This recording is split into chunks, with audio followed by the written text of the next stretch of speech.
Quack, quack, quack. Here we are, listeners. 12-0. We've said it since 2017 when we started this podcast. That's right, the Willie Taggart era. We have said 12-0 at the beginning of every episode. And here we are, 12-0. You can't take that away from us.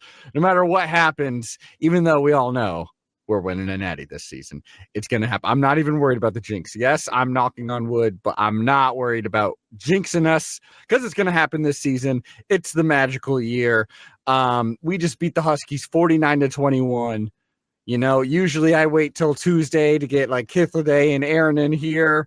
That's still going to happen, but there's just so much excitement. We're undefeated. We had to get a special guest, someone who we should have had on a while ago. Close friend of mine in the Eugene, Oregon area. You may know him as Gradient, the excellent rapper around the area, around Eugene, hitting all the local spots, and also just an avid Duck fan who happened to go to this game. That is right. Our beatdown of the Huskies, 49-21. Thomas Hiura, how are you doing, man? Hey, how you doing? I'm well. Great to be here. I hope you're enjoying the sweetness that is eliteness. I like that. I like that. We do feel pretty freaking elite. I mean, we've been number one for a while, for multiple weeks now. I've lost track. And that honestly scares me a little bit. Right now, we're 12-0. How you feeling about Oregon's chances to get to national championship? Are you even thinking about it? Or are the playoffs even entering your mind right now? Nittany Lions who? Yeah. Oh, man, I'm stoked. I'm stoked. You know, I think it's that part of it is a matchup I find more exciting than playing Ohio State again. I mean, it feels good to be able to say we beat them in the horseshoe, beat them in Autzen. We've got their number the same way that Michigan seems to have them, the same way that you and I, unfortunately, 2 years ago were in attendance at Autzen in 2022, and Washington begun their 3-game win streak against us, which is disturbing and disgusting. It was awesome to get to go. Me and my girlfriend and her brother and my other friend Mary, the four of us were up there. Section 27, row 72. Hit them up. Up there. Panoramic view, baby. And it was a very exciting time. As everyone's been saying, it's a hugely exciting time to be a Duck fan. Basketball, volleyball going into the postseason, women's basketball, and football, of course. So big things. Yeah. How long? What's your personal history as a Duck fan? Like, when did it begin? Were you literally born into it year one, or is it like a later in life thing, or how is it? Oh, yeah. So I grew up as a young kid in Eugene believing I would go to UO. I thought that was kind of like the height of and it is an outstanding university on so many levels. I later kind of like realized, there's other schools out of state I could consider. But my dad was a UO grad, and in the 70s he attended, and he tells me, rest in peace, I love my dad. He was a little bit of a truth stretcher at times, or his stories, the classic dad thing where it's like every time he tells the story it gets this much more outlandish and a little further from maybe the by the book truth of what happened. But he would tell me that he was on the UO football team. So he practiced with them, and I don't think he ever got to the point of playing a game, but I believe he was recruited, and he was a Hood River High School linebacker. Nice. And up in Hood River, Oregon, and shout out to them. And so, he was a big fan of the Ducks. Mike Bellotti era is certainly where I started to really become aware of it. I was born in 93. So, Joey Harrington, I remember when the Joey Heisman went up in New York. I could, name a lot of quarterbacks that I really enjoyed. Dennis Dixon, Kellen Clemens, Yeah, there you go. That far. First one I can really remember is, I think, after Joey was basically Kellen Clemens, Dennis Dixon. You get through your Jeremiah Masolis and getting all the way up to Mariota, Herbert. So it's been wonderful to watch, and I kind of feel like the funny thing is my dad used to always say during the Mike Bellotti era, the Ducks though at halftime maybe they'd be down or they wouldn't be up as high as they'd like to be. don't worry, Tom, Mike Bellotti teams are always second half teams. And Mhm. now this year, we felt a lot of the opposite energy being like, what's going on with the third quarter? We're everything but a third quarter team. We're first, second, and fourth quarter. And that was the nice thing about this game, I feel, is it really, I mean, a lot of Duck fans felt this way. We were hoping it was this way, that it was like, look, we just played 8 games in a row. The last 2 games were against 2 teams that were coming off of buys. So they were especially, raring to go. Yeah, they had like 13 days to figure out how to beat us. Yeah, exactly. And getting that bye, and being an Austin too, but it felt like getting that bye, even more importantly, made this team offensively look significantly better, smoother. The O-line was really getting a good push. And the third quarter, like, we actually won the freaking third quarter. We won every single quarter, How was how loud was it? Was it insane? Like, how does it compare to the other times you've been there? Just as loud, but frantic energy, I imagine. Yeah. I was at the Michigan State game, I think, earlier this year. Nice. And I get out to maybe 1 or 2 a year typically, trying to make that happen more.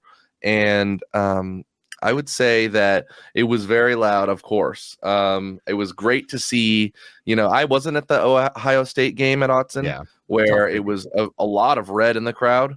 I honestly think maybe they should have countered it by doing a wear green, because I think they had like a wear black, and it kind of made it look like there was a lot more red.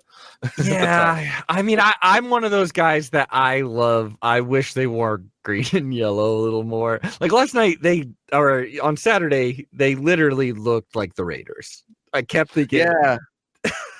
I've got it up on my other monitor. I've got a still from when it was 7-3 at the end of the first right now, so I can see exactly what you're talking about. They look like the Raiders. Yeah, I guess I don't. If the recruits like it, then I'm down. But sometimes I wish we were just wearing green and yellow. But I'm old. Yeah, it was exciting to be there. I think like this is a very small, maybe like a little like very highly detail oriented thing I might notice, but it was. The clapping was probably a little less loud because everybody was wearing gloves compared to a September game, September, October. So during shout, the clapping maybe wasn't as loud. People were focused on on how cold it was, in the 30s. That's a very good point. I didn't think about that. Yeah, but it was actually a pretty similar area where I was to when you and I saw. Game 2 years ago. Which was a good game. I mean, it didn't end the way we wanted to, but it was a pretty solid game. And I don't know how much football you saw that wasn't Oregon, Washington that day, but like the Ohio State Michigan game was absolutely bonkers. And it was a day marked by like 9 different fights breaking out. Like so many different teams were fighting in rivalry week, specifically because there were so many flag plantings. I even saw a clip of, it's hard to tell if a mascot is fake fighting or really fighting, but Arizona State and Arizona's mascot straight up fought each other. Like we're not just doing like goofy little fake punches, like looked like they were actually trying to really hit each other. I mean, they're hitting big fake heads, so it's like, who's to say they're really going for it? But like it's pretty heated rivalry, but it actually seems like Oregon and Washington are pretty, I don't know, they're kind of keep it classy even in like the worst, like not the fans, but as far as fighting on the field goes, I don't remember many Oregon Washington fights. Yeah, the Pacific Northwest is full of pretty laid back people, Yeah, that basically you get down to Arizona, the sun's beating on you, you might be a little more hot-headed, Yeah. But I want to say I believe that your dad was on that team, because I bet in the 70s they are just grabbing like, hey, you come on, like you can come practice with us, I've never been on a sports podcast, so this is my first time. I've been on other podcasts that are more like kind of like JRE light, kind of just casual one-on-one kind of conversation shows. So I'll go on the record and say William Berger was his name. Billy Berger. Okay. At some point in the 70s, someone probably has some record of him being on the roster or something. Okay. Maybe we are doing research. We do a Quack in Time series where we look at every single season. We started in 1894. We're in like the 60s. So maybe in the 70s, we're hit the 70s, and I'll start looking for that name. That's an easy to remember name, Burger. Like, come on. They need to pay you for all that work. That's That'd a be yeoman's nice. task. That would be nice. Yeah. Overall, another thing I absolutely loved about this game, and this is my guess, is that Dan Lanning was like, okay, like Birch and Tez, we want them to play this game. We'd like to limit their snaps instead of doing the thing like starting with them and then being like, we're going to try to get a lead and then we'll take them out. I thought it was pretty smart of him, if this is what happened, to just not put them in the first half and then make it so it's like, okay, now you can play the whole second half. That's a way of limiting your snaps. It's also a way where you make Washington, you force Washington to be like, okay, we had a game plan. We went into the locker room. We drew up our new game plan. And then when you come back out, oh shit, like Tez Johnson and Birch are now here. And obviously Birch made a huge difference. Like the whole D-line was just, oh my God, they were eaten. It was crazy to see because at Autzen, on the larger Mighty Oregon Jumbotron, yeah, they have running stats on the right side where it's saying the offensive passing yards, rushing yards for each team. Mm-hmm. And you would see, 200 plus under Oregon, and then even in the passing yards for Washington, at least being 100. But late into the game, it said it was like 27 rushing yards only that these guys were putting up. And what I had heard was that, Washington has one of the better running backs, maybe a top 5 running back in the conference. Coleman, so, yeah. They're talking about crazy. Yeah. It was wonderful to see. And I think there were times when their quarterback, Williams, was showing his relative inexperience, especially under pressure. He had to make a lot of tough decisions, went down a lot in some very, very key moments. I felt like there were moments in this Duck game, for example, the fumble that we had where it didn't really look like it was a fumble at first. Then you watch the replay and you're like, damn, he really wasn't down and lost the control of the ball. Mm-hmm. Oregon came right back, and I think they had an amazing defensive stop, or defensive series that I think maybe led to only a 40-ish yard field goal. Yeah. Getting in the backfield and really just bothering Williams. It was it's just what you want to see, in a rivalry game, man. It was phenomenal. And one thing, it was good to have Tez come in because Evan Stewart had some moments, but he did have a couple drops. Mm-hmm. And those were, early on in the game, you don't want to see a punt from the Oregon offense. And so that was tough to see him make a drop on third down, but I'll chalk it up to the cold weather or whatever. Yeah, exactly. That's not a regular thing for Evan Stewart to do, drop a ball. But Tez Johnson coming in, specifically Tez Johnson, especially because, he like really quickly made his presence known with the touchdown. Did you hear like a big pop once he caught his first, like, was there a noticeable, like, oh man, everyone's into this? 100%. By this point in the season, with it being this knock on wood miraculous kind of, we're the only undefeated team, I think Autzen fans are already highly engaged. Mm-hmm. Lanning talks about it often in press conferences. He knows that the Duck fans know the game of football. But I think at this point in the season, people really know the players too. Even the more casual Duck fans have a good sense of who the players are. It's not just some guy out there in a jersey. So, there was excitement definitely when Tez made his first reception. That was awesome. Yeah, it was really fun. I feel like Lanning does a pretty good job of like making sure everyone eats. Like, it didn't end up happening, but that Patrick Herbert 2-point conversion that was taken away, but like that felt like that's you knowing that it's senior day, that everyone wants that to happen. And Lanning is like pretty crazy, like big balls chip style sometimes. Yeah, and that mathematically it made sense at that time, because if they didn't convert, they would be 20-6, which is still 14 points. Yeah. So that was it was cool. I thought, I guess with the extra point, which they ultimately did just kick Yeah. 15 up is pretty nice. But Why yeah, not? man, it was there have been sometimes this year. My girlfriend's brother was saying, I love the Ducks. I don't like when they try to get cute. And I was like, oh, so you mean like fourth down special teams, weird fakes and Yeah. stuff like I've said I this like it. I before. like it. Yeah. I Yeah. love. I feel like if you're going against Dan Lanning, like, and Tosh Lupoy and Will Stein, they just seem deranged. Like Yes. and that's kind of part of the energy they're able to inculcate that makes them someone you don't want to play when you're, some college kid traveling to Oregon to play in our stadium. It's people want to play for that guy. People want to play for the coaching staff. They don't want to play against them.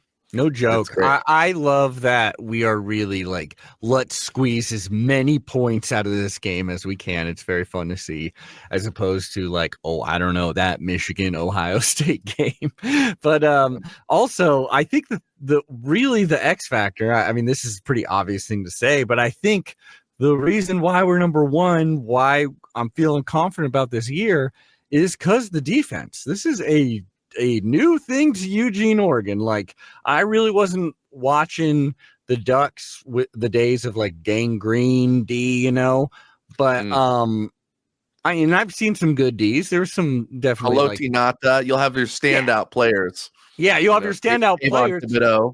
DeForest Buckner. Yeah, like you'll be like, that's a giant, awesome NFL guy.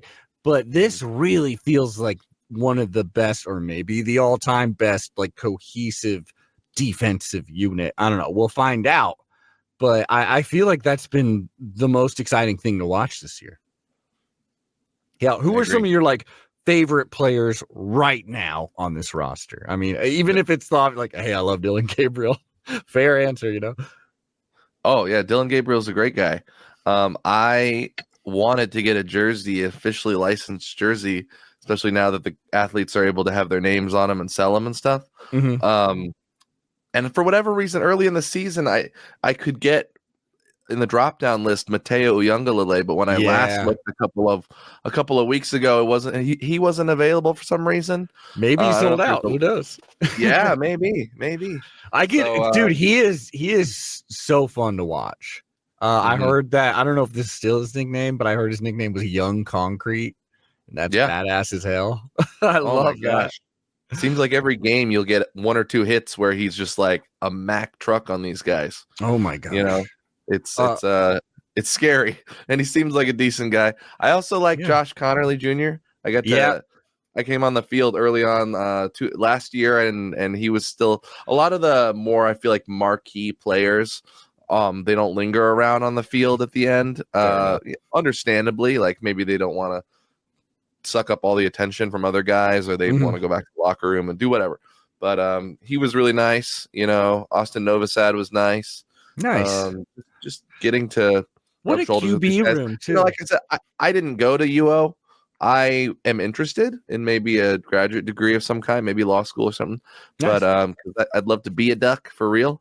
I say, I'm not one of those guys that's like, you have to go to the school to be the. I'm absolutely not. That's bullshit. If you root for the team, especially like you were freaking born into it, Like, hey, if your dad was on the team, I'm willing to say that's canon.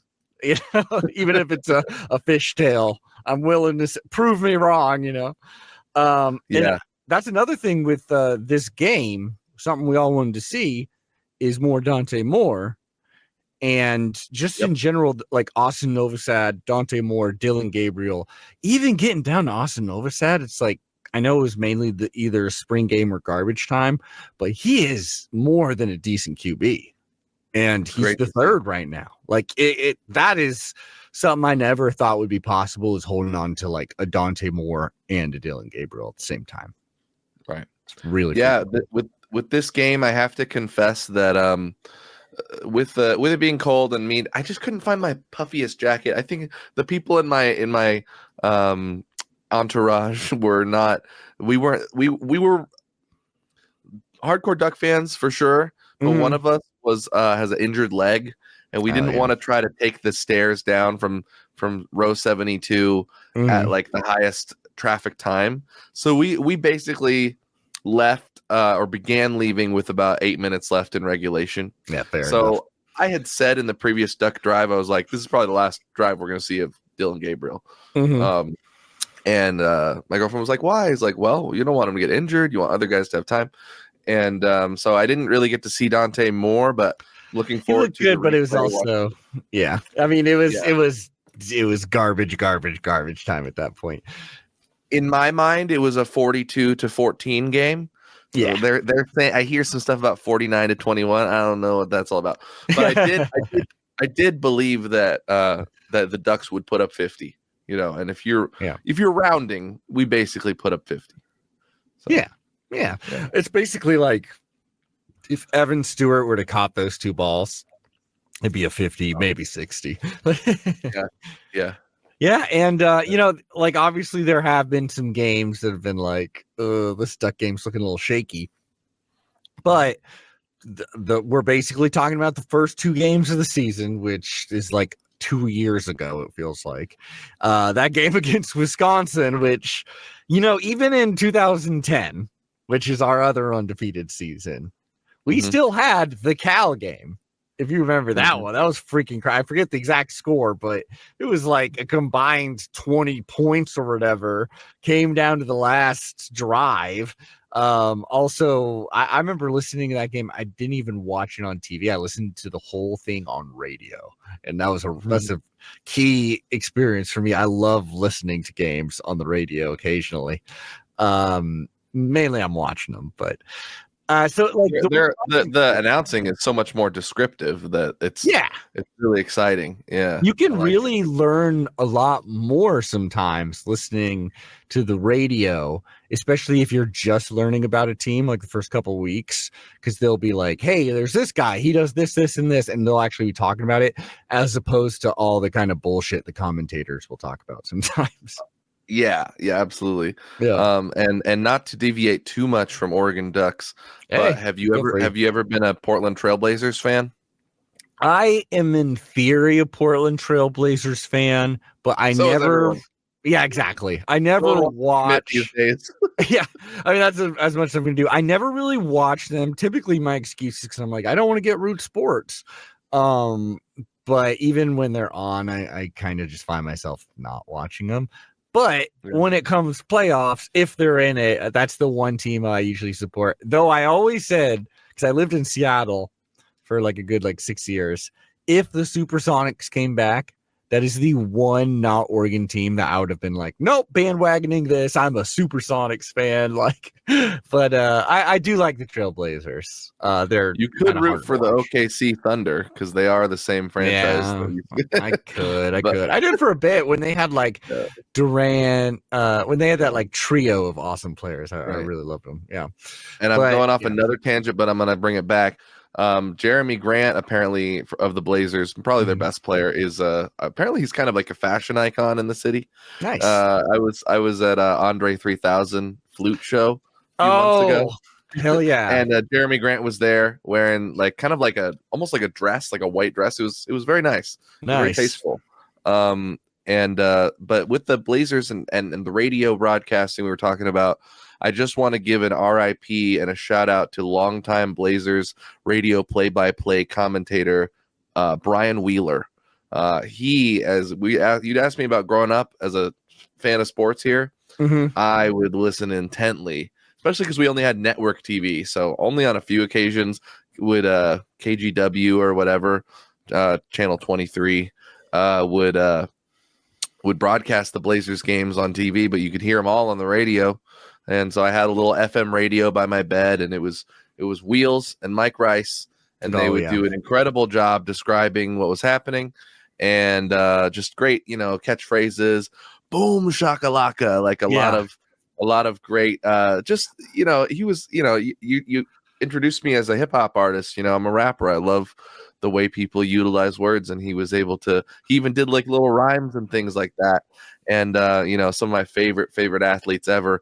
I would probably still say my favorite athlete of all time to this day is a guy named Rasheed Wallace. Yeah, and I went on to become a Pistons fan for a while when he took it there, and won a national championship. I think 2 national championships, if I'm not wrong. Nice. And 03, 04, or something like that. And so yeah, just want to give a shout out because he passed away recently, and it kind of feels like I still like the radio broadcast, but there was more ubiquity to it back when like more people listened to the radio. Yeah, nowadays. that is very true.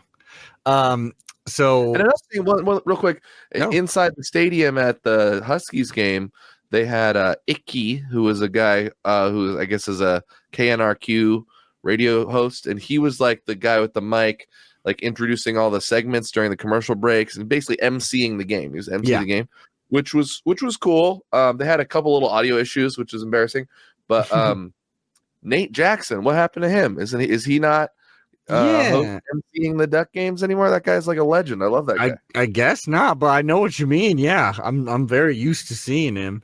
I know it seemed like the day when we do not have former North Eugene High School principal where I graduated. Don Essig. The day when we don't have Don Essig, that is gonna be, my heart will shake and tremble because we grew up on River Road in Eugene and like near the river, and we weren't particularly close to Autzen Stadium, but just the way that the sound travels along the river, you'd hear Don Essig like outside my living room on a big, making big calls, and he's just a great. I really respect that dude. Yeah, I believe, wasn't he thinking about walking away from the job, like retiring finally? But I think these last 2 seasons, he's been like, it seems like this could be a special season. It seems like he wants to be the guy. Like, can you imagine if you retired after doing it for so long, and then the next season they win the first national championship? That would stink. And it's clearly like right there. Like, oh man, it seems like the superstar of this game, if we're talking about just memes and kind of who was there, was this baby in the duck costume. I posted a video on my story. Nice. Yeah, there were 2 sequences where this baby was so celebrated. At first, I think it was maybe late in the first half. They caught him on the jumbotron. He got an extra amount of applause, and people were like, "Oh, that's super cool!" A baby with a duck costume being held up, and responsible parenting. It had good ear protection as well. I like that. That was good. And then they would just cut to another part of the duck crowd, and people would be like, "Boo!" And they would go back to the baby, and then another part of the duck crowd, and like. That was really fun. Every time the baby would come up, people would clap. They would get different camera angles. The baby sometimes was smiling, sometimes didn't seem to understand what was going on. That's probably understandable. Your baby can't really process 50,000 people or whatever being delighted by your representation on a gigantic billboard. No joke. But or jumbotron.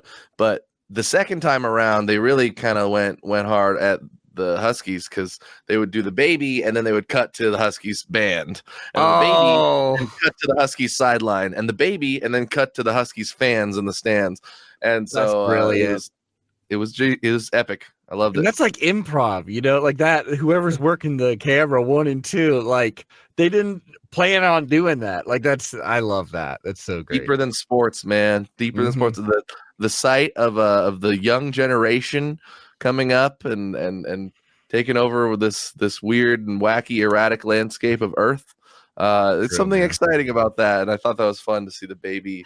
Yeah, definitely being the most celebrated individual in that whole stadium. Yeah, everything about this season has just made me think like, if you do anything with Autzen, like improve it.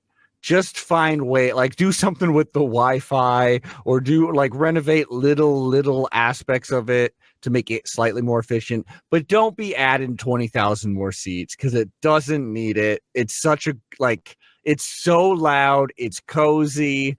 Autzen's freaking perfect right now, and we've played at places like the Horseshoe and the Big House and stuff like that, and both times like Duck fans I know were leaving and being like, hey, it pales in comparison to this small place in the woods. Like I just it's fantastic. Yeah, there's not a bad seat in the whole place. You know, what I've heard is that if you go to like Reezer, there's some seats up there where you're just like, am I even at this game? And if you are at the game, you may just want to leave shortly because they haven't been great this year.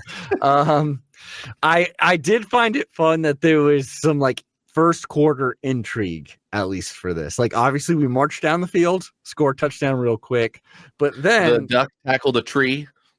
Oh, I didn't see that. A duck tackled a tree. Maybe they didn't show it on TV. The duck mascot came out and tackled a tree. I don't really know why. We weren't playing Stanford. Yeah, that's the thing I can't really put together. A Christmas tree or just a tree? I think it was a Christmas tree, but not adorned, not decorated. So like a pine tree. I do appreciate that too, is all the little like the duck mascot antics seem like so quickly put together. Like the Shrinkinator, that is something I could make if you gave me 10 hours, I could make that Shrinkinator thing. Or like all these little gimmicks are so funny to me. They seem like there's no thought. It's like a Saturday Night Live schedule where they've got to like start making it on Friday night or whatever. I like one funny thing that happened too was during halftime, the Garter band, the marching band, I don't really know. They went out and they performed like 3 country songs. And I think one of the funniest lines I heard over the PA was here to perform the Florida Georgia Line classic Cruise. Like, okay, song and make me want to roll my windows down and cruise. That song, that's a classic. How is that a classic? Yeah, how is that a classic? And then like making a marching band version of that kind of generic country, it's like I didn't even know you could do that. That sounds like such a clash. Like doing a hip hop song marching band, that actually really is pretty easy 1-to-1 because you got a drum line and then everything else can fit it. But like country genuinely seems, yeah. The following 2 country songs I think were a little better. The second one was Texas Hold'em by Beyonce, which I like that song. That makes more sense. Song. Yeah. And then the third one was Red Solo Cup by Toby Keith. All right. And, I mean, Toby Keith, I won't speak ill of the dead, Yeah. I mean, he and I probably wouldn't get along on a couple of things, but that song, there's a lot of clout to that song. Yeah. And then, I mean, you're a musician, Thomas. So let's talk about the music of Autzen Stadium, and you can be real. All right. Let's talk about let's start with like, is it Joker and the Thief that they're playing constantly? The ding, ding, ding, ding, ding, ding, ding, ding, ding. Are you down with that one? Oh yeah, I love that. I mean, in 2005, that's a Wolfmother song from 05, I believe. I mean, that was like 05 to like 07 was like the last dying gasp of like guitar alternative garage style rock. I feel like White Stripes, and so I remember when that came out, and I love that they still rock with that. Nice. What about I will say, what about Oregon? What about coming home to Oregon or whatever? What are your thoughts on that one? Hates that song. I'm kind of with your girlfriend. It's it's a little bit like it's a stand-in for an anthem. I do think we're kind of lacking in like a really strong Ducks Oregon anthem recently. Like we got Shout, obviously, but Shout is incredible. That's my t-shirt right now. A little bit louder now. That's a good one. That's a little bit louder now. They have it in 3 color varieties, and so you asked me about the music. I'd love to get into it more. I kind of enjoyed when they played Ski Yee a little more, which was like a year to both of the previous years. This year, this game, they ran it back so many times with Not Like Us, and I was getting tired of Not Like Us. Always at the same time, party at the party, playing with his nose now. And Baca got a weird case. Why is he around? Certified lover boy, certified pedophile. That is a funny thing that song is taken off so much, where it's like this is a song about a man accusing another man about being a pedophile, and it's like we will play this at every sporting event. It's so funny to me. Yeah, the third verse is just like about Black history in Atlanta. Like yeah. It's like I guess. It's good. I like the song. Yeah. It's a good song, but they kept playing that same section of the song. There's only so many times I can be like, probably A minor. Yeah. It is a little strange because it seems like it's a hype song, but it kind of seems like you are calling your opponent a pedophile, which is not exactly the energy I want to bring to a football game. No, I mean, we are no. playing. Let's not talk about who we're going to play next because that fits too well. But It does with the Penn State Joe Paterno history. Yeah, exactly. Like that's going to be a weird moment. Again, dude, you get me on, we're gonna have connections all across. Yeah, because sports is like something I love, but it's not something I feel like analytically a huge expert in. Hey, I'm right there with you, buddy. They also have been playing Dolly Parton's. Is it Eugene, Oregon? I believe is the name of the song. I forget. I've heard that. Yeah. Have they? That's cool. I didn't pick up on that. Maybe they're not every week. The cheerleaders did a performance that was, I won't. I love the Oregon cheerleading squad. Let me say that. Big fan of them. Been a big fan of them for a very long time. They had like a chopped and screwed kind of remix of "Not Like Us." It was weird, dude. It was weird. I don't know why. Maybe a little too much. That's very funny. And then, like if you were playing the Drake Bulldogs, play that song 20 times. But. And I believe, do they play crap. What's that song that closes out Max's? It's that Neil Diamond song. Sweet Caroline. Sweet Caroline. Do they play that every game? It seems like they play that. They seem to play it at the end of every game or after every game. And then is that a called to Max Tavern? It almost seems like it is. Like because I've heard, like, I know at Max Tavern they play that song to close out at 2 a.m. Right. Doing that at the end of fourth quarter almost seems like a callback to that. I don't know. It's also just one of those songs that gets people lit, especially in let's just say a predominantly white community. It's just one of those songs that gets people lit, gets them turned up, and I love. By the way, I'm not a. I'm not a hater. That's kind of why I feel about the country, like home. You and I are both half. We're both mixed race. For anybody mixed, that's right. Yeah, just to show what our position is in that or whatever. Yeah, but people. I'm kind of like what is it, like Schrodinger's like race, where people could just kind of assume what I am and then either like or hate that. Usually it's like whatever race some people don't like, they will assume that is whatever my race is. And with your beard, you kind of look like you could be Arab, Muslim. I know. I've heard exactly. I am like 10 different people could look at me and see 10 different races they don't like. It's been my history growing up. But that's how I feel about I was also surprised to hear. Again, we were on the way out of the stadium at this time. Yeah. But they played some of Jump Around. Really? But hey, that's good. I like that. Oh, I love the whole jump around thing. Like, especially seeing Ohio State lose another game. Like, that's our shit now. Another home game they lost. That's our shit now, dude. Just play that.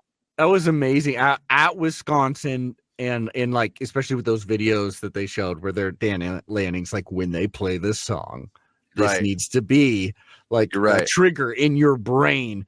Amazing. I got mixed up. I thought it was Ohio State. It was Wisconsin. You're right. I mean, we're all just excited that Ohio State looked so bad and lost. That's how I feel about that country song. Around. What's that? We were comparing those games. I texted you, and you had the same thought as me. Yeah. And you had teams that had like a team that had been into the Natty the previous year, which there's only two of, that came to their opponent's home turf. The opponent is ranked top 2. You've won your last 3 visits, but now you have a 6-5 record, and you're able to win. Like, that's something that Michigan pulled off, and that we were just like, okay, let's not see that happen with Washington. But it was the real thing, we just didn't let them hang around. Like, I didn't watch the Ohio State Michigan game. I was getting some sleep. I mean, it was kind of an abysmal game, but because it's the game, it was awesome. Like, but I'm telling you, like, Michigan's quarterback is a non-quarterback. He threw for freaking like 70 yards and like 2 interceptions, and they just won the game because Ohio State, I guess, just decided to lose it. It was absolutely nuts. I don't know about you, but they are the team I am most afraid to meet again. Obviously, maybe a little less now, but still they are the team that really scares me. we are making the playoffs regardless of what happens. The teams that are like top 12-ish right now, I'm not sure when the new poll comes up, but Texas, Penn State, Notre Dame, Georgia, Tennessee, Ohio State, SMU, Indiana, Boise State, Alabama, Arizona State, South Carolina, Miami, all these teams. Which ones would you be like excited to see in the playoffs, or which one would you be like, that team actually scares me? Not needing to go into too many specifics or anything, but just in general, the helmet, which one would you be excited or afraid to see? I'm encouraged by how well the Ducks seem to be interpersonally connecting with one another, celebrating each other's accomplishments. If one guy goes down, next man up mentality, being able to, again, compensate for maybe an unfortunate turnover, and then the defense has an amazing performance after that. I think we can beat anybody. That's my cop-out answer. You did go as far as mentioning Miami, and yeah, let's dunk on Cristobal. I'm into that. No joke. Yeah. I shouldn't have mentioned him because I don't think he's making it anymore. And it was really I'm not nice. impressed by Ryan Day, though. People seem to say Ryan Day, oh, he's a really good coach. I don't really see it. I think those days are over that people say that now too.